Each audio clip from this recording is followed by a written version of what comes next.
Hello, and welcome into the Star Wars Legends Lounge, the show that celebrates the books from Star Wars Legends. I'm Aaron Moats. Well, this is a surprise. I know what you're thinking, listener. What's going on, Aaron? You don't have an episode scheduled to release this week. Well, coming up in April, I'll be starting the new Jedi Order series. 19 books that feature the next generation of Jedi, trained at Luke Skywalker's Academy, focusing on Han and Leia's children, Jaina, Jacen, and Anakin Solo, and how they respond to a new threat to the galaxy far, far away. So, I thought it would be a good idea to make a little primer for everyone. Over the next month, I'm going to record 4 mini episodes, about 10 to 15 minutes long, to introduce everyone to the Solo twins, their younger brother Anakin, and their friends Tenel Ka, Lobaka, Zek, and Tahiri Vela. You'll remember these new Jedi if you listen to the episodes covering the Dark Nest trilogy from last year, but that story takes place after the new Jedi Order series. I'm going to start with the first 5 stories in the Young Jedi Knights series about Jaina and Jacen in the first 3 mini episodes, and the 4th will cover Anakin in the Junior Jedi Knights series. I think this will give everyone a little backstory for who will be some of our main characters in the new Jedi Order. I hope you guys like it. The Young Jedi Knights series was written by Kevin J. Anderson and Rebecca Moesta. It is a series of 14 junior novels published by Berkeley Boulevard and released between 1995 and 1998. The series follows the adventures of the 14-year-old Solo twins and their friends in the year 23 ABY. The first book is called Heirs of the Force. Jaina and Jacen begin their training at their Uncle Luke's Jedi Praxium on Yavin 4. There, they become friends with Chewie's nephew, Lobaka, a Force-sensitive Wookiee who's obsessed with computers, and Tenel Ka Jo, a very serious young woman from the warrior world of Dathomir. Each day after training, the twins help Loie put together a T-23 Skyhopper, a gift from Chewie. Jaina loves mechanical things, just like her dad, and jumps at the opportunity to have a small ship to fly around in. Jacen's much more interested in Yavin 4's animal life, so much so that he keeps a number of pets in his room at the temple. But Jacen helps with building the Skyhopper as best he can. Soon the T-23 is up and running, and the 4 friends take it out for its maiden voyage. The teens fly above the trees and spot the wreckage of a TIE fighter, which crashed on Yavin 4 during the first Death Star battle. Jaina's a little jealous of Loie's Skyhopper and thinks that maybe she can rebuild the TIE fighter, giving her a ship of her own. The 4 friends return to the crash site every day after their studies, slowly fixing the ship.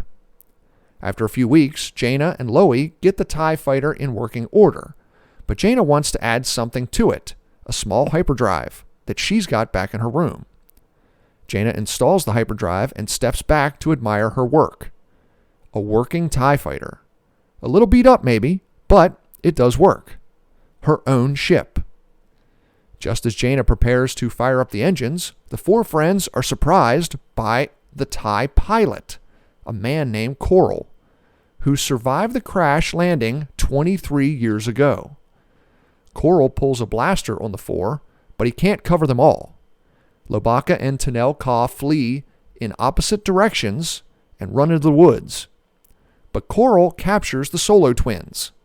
He marches them up to his campsite and ties them up. Now Loie makes it back to the Jedi Academy first. He lost his translator droid running through the forest, but luckily, Han and Chewie stop at the Academy for a visit. Tenel Ka arrives as Loie is telling Han about the situation, and the 4 jump in the Falcon to go rescue the twins. Coral's TIE fighter begins to rise as they near the crash site. There's a brief dogfight, but Coral flees and jumps to hyperspace before Han can shoot him down. Han and Chewie land the Falcon, free Jaina and Jacen, and take the 4 friends back to the Jedi Academy. The second book is called Shadow Academy. Lando Calrissian invites Jaina, Jacen, and Lobaka to tour his latest business venture, harvesting Karuska gems from the gas giant Yavin.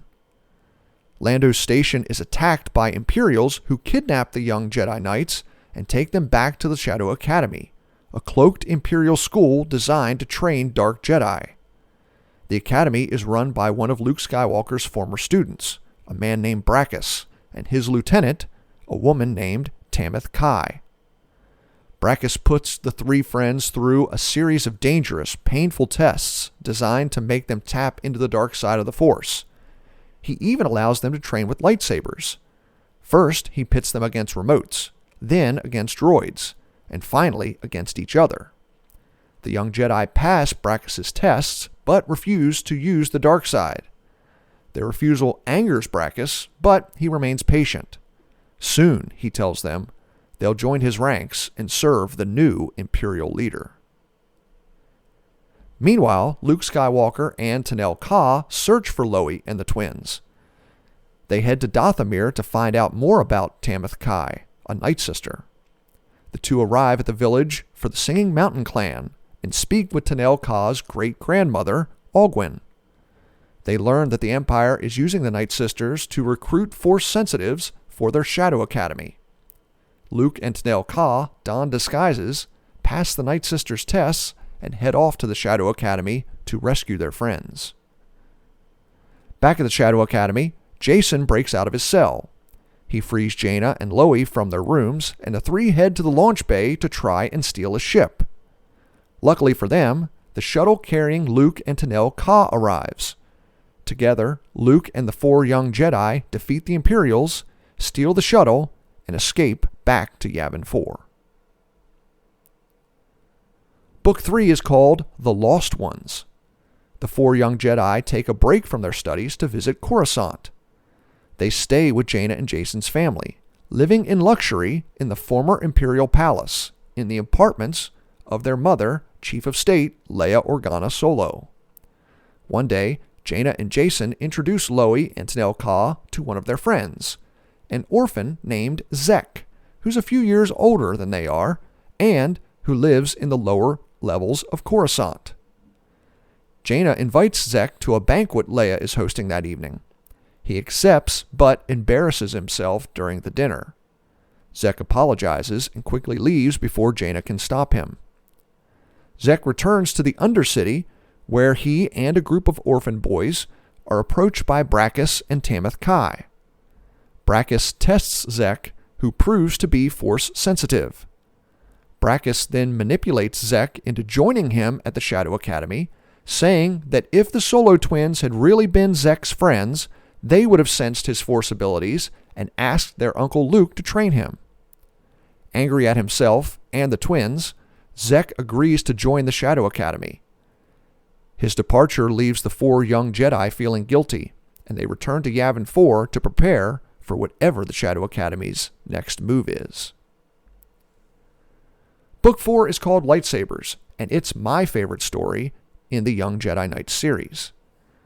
With the Shadow Academy looming, Luke decides it's time for all the students at the Praxium to construct their lightsabers. Now, in Legends, a Jedi did not need a kyber crystal to build their lightsaber. They could use any gem that had the ability to focus the power of the blade. Jaina builds a purple lightsaber. Jacen's blade is green, and Loey's is a deep bronze. But Tenel Ka isn't excited to build a lightsaber. She believes it's more important to train her mind and body to be in top shape rather than rely on a weapon. Tenel Ka doesn't pay attention when she's building her blade, and it costs her dearly. Luke runs the young Jedi through a series of sparring drills. Tenel Ka is training with Jacen when her lightsaber malfunctions. She blocks a two-handed strike from Jacen, but her blade winks out. Suddenly facing no resistance, Jacen's lightsaber continues downward and slices through Tenel Ka's left arm at the elbow.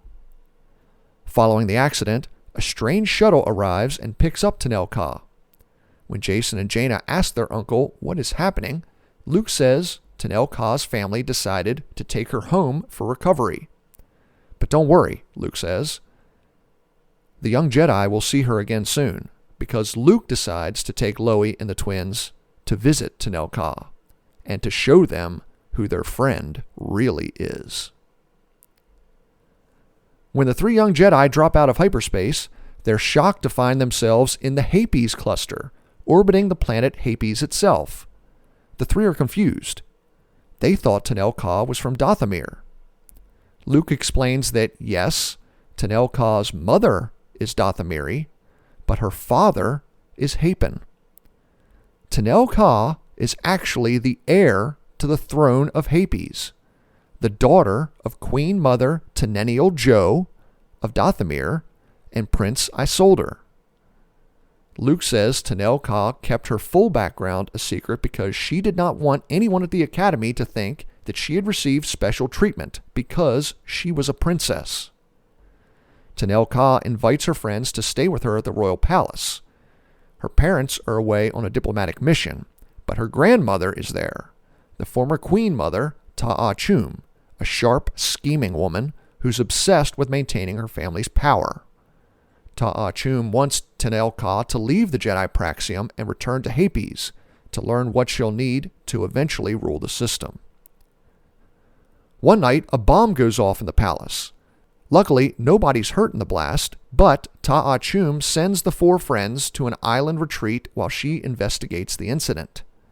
On the island, the Jedi continue to train with their lightsabers, except Tenel Ka.